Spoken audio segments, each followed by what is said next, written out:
I hope you're as excited about this as I clearly am here in the moment of recording. Welcome to the Vice City Let's Play. I've been talking about doing this for a long time. You know, there's Grand Theft Auto 3. There's Grand Theft Auto 3 Let's Play that I did a while back here on the Range Touch channel, probably years ago. Not a while back, years ago, on the Range Touch channel, and I enjoyed doing that quite a bit. So here we are doing it. This is going to be a little bit different. This is coming out initially for the Range Touch Patreon people, and then a month. So basically, there's a month delay for people who don't support the Patreon. If you want to support the Patreon for $5 a month, you can do that, and you'll get access to this when it comes out. That's a fun thing to do, I think. The kind of gist behind this is going to be that I'm doing the Let's Play, but also here's the crucial, good second part. I'm going to bring in people to talk to. So it's going to be kind of a cooperative Let's Play. I'm going to talk to other people about their thoughts about Vice City and if they played these games and things like that. Got the first guest all lined up for episode 2, but this one's just going to be me introducing you to the cast and characters of beautiful Vice City, which is basically Miami in the Grand Theft Auto universe, the Grand Theftiverse. I'm sure that's what that's called, right? So we've already seen some of the Liberty City crime family. That's what was happening first. Tommy Vercetti is out of prison. They got to get him out of their hair, and so they send him to go do drug stuff down here in Vice City, and we're right to it, right? He got out of that airport. He got in the car with Ken Rosenberg, who's going to be, a little dude for us for a little while.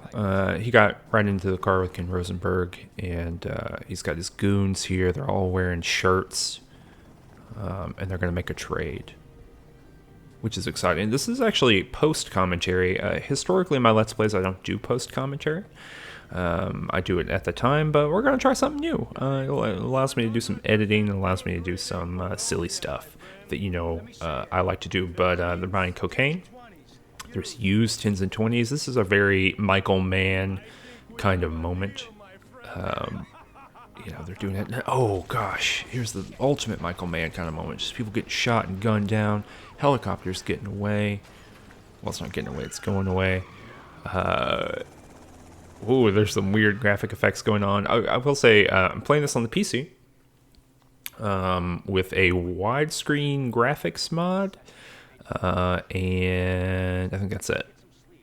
I forgot to turn my FPS counter off, so you get to see that rock solid, like 30 frames per second or whatever, up in the top right for a little while. Don't look at it, though. Eventually, that'll go away in later episodes, because I've recorded quite a bit. So I'm supposed to go lie low here, but this is just me figuring out all the buttons. So, I'm punching, I'm jumping, I'm using like a different controller setup from a patch I found that just kind of makes the game a little bit easier on PC, makes it easier to use a controller.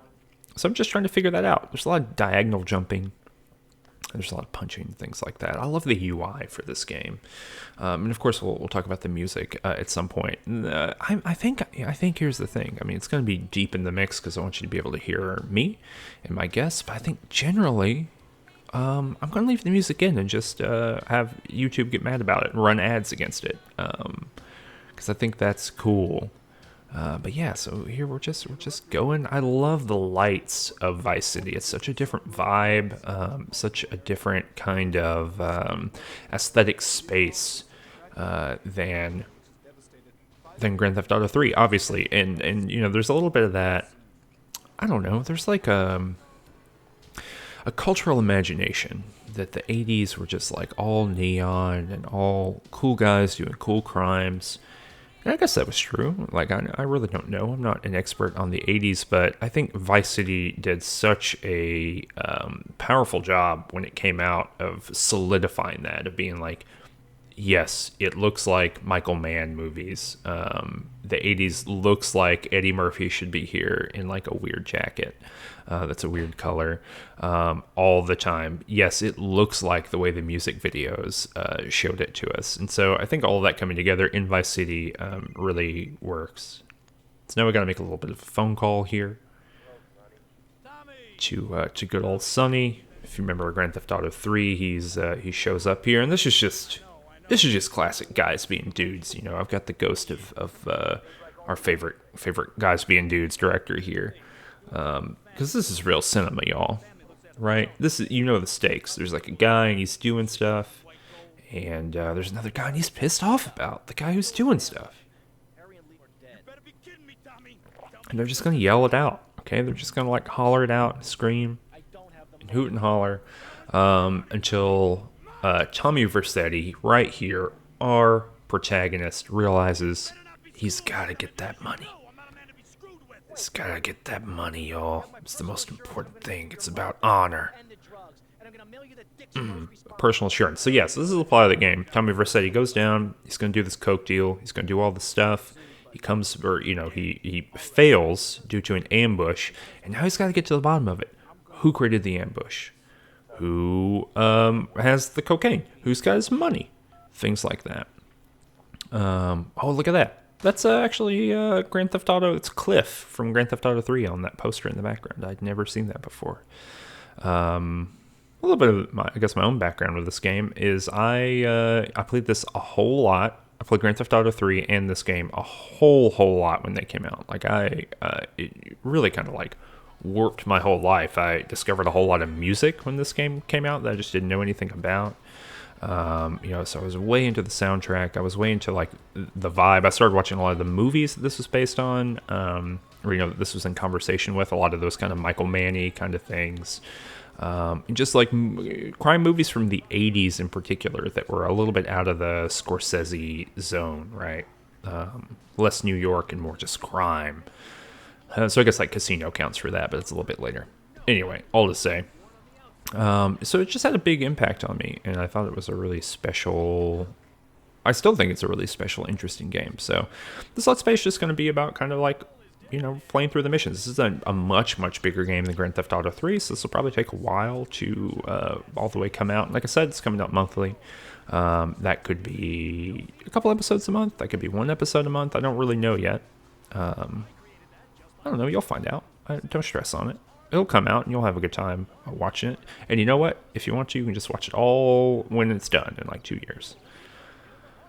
But yeah, this game follows the same kind of plot line as all the other Grand Theft Auto games. Oh, I will say, but before I get to the plot here, that I didn't play San Andreas as much as this game. I really got deep in this game. By the time San Andreas came out, I was like, you know, this is like the early 90s LA, that kind of thing was not nearly as big for me. And maybe I just like fallen down the rabbit hole of Vice City. And so I just had a hard time getting into it. I don't think I've ever completed that game, although I did end up playing it later.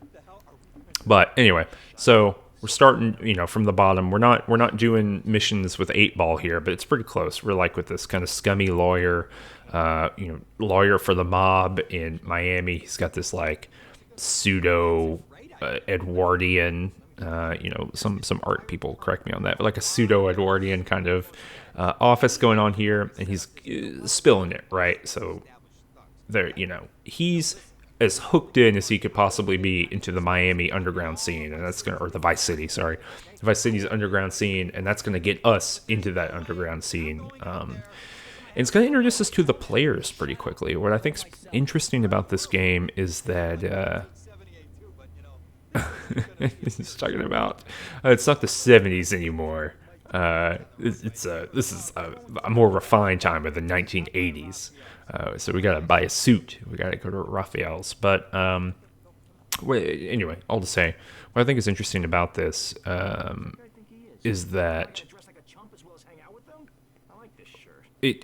sorry, I'm thinking about buying suits in video games. I was trying to think about, is this like the first like changeable buying costumes? I don't think that was in wasn't in Grand Theft Auto 3.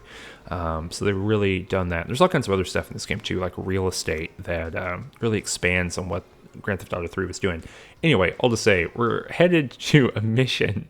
It's going to introduce us to like all the stakeholders in this world, kind of, the procession of bosses and different side quests and missions we can do. Overall, Vice City is a lot more fleshed out, it's doing something much more expansive.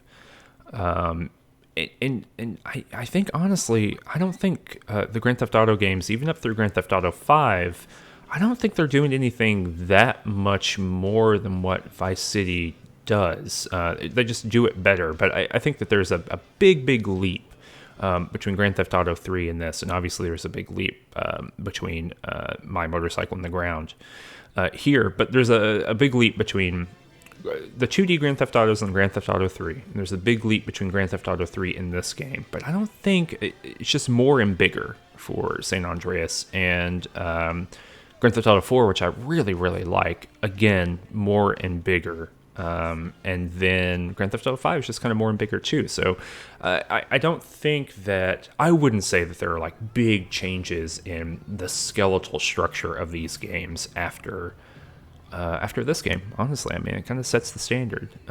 Tommy Vercetti checking out the ladies. There's a lot of checking out ladies in this game. The excesses of the 80s are remarked upon well. So we got this dude. Touch of agoraphobia here. I'm drinking some delicious coffee from Blip Roasters, by the way. You can go to bliproasters.com, use the code CMRN10 to get 10% off your order. just in case you're into that. But yeah, so he's asking us about Ken Rosenberg. We're meeting Mercedes here, who we're gonna become very familiar with. Very similar to the character whose name I'm blanking on in Grand Theft Auto 3, who kind of becomes our woman who is our in into the structure of this world. And she's about to tell us about all of them, right? So there's like conservative congressman with a porn star. And we're going to learn a lot more about both of them later. We're going to learn more about that rock star guy. We got a football dude. We got real estate developers who are going to show up later. That's Donald Love there, I think. There's Jez Torrent, the leader of Love Fist, which I guess I don't know what, like, are there British people who are in hair metal bands? There have to be, but I mean, this is not like a Judas Priest situation, so I don't know. And then we're getting all kind of the other people here, and weirdly enough, so the porn film director here is voiced by Dennis Hopper, which is like a real thing, right? Some of the last, I mean, he died like 15 years after this, but some of the last substantial work that Dennis Hopper did, which I think is pretty interesting. So we're also getting like kind of the different factions here. The different crime factions. It's different than Grand Theft Auto 3. It's different from the mob story. There's a lot of different people. So that's Ricardo Diaz, Mr. Coke, and he's going to become a big figure here in the game. But a whole bunch of factions here right at the beginning, a whole lot of different perspectives on this world, and almost all those people we're going to do missions for, which is really cool, I think. We're going to steal this car here, which I really like.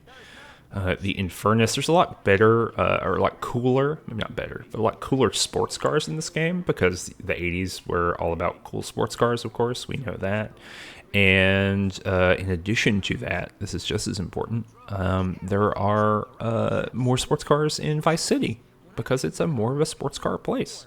It's cooler and better, and we're dropping Mercedes off at, I don't even know what this is.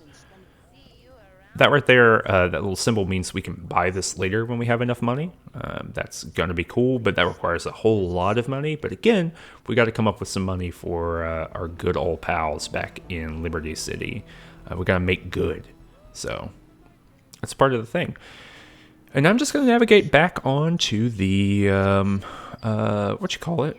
Where we were going to, where we save. You got to go back to Tommy Vercetti's hotel room to save in this game, and there are other like safe houses that you can do. But right now we're at the Ocean View Hotel, and we're going in there.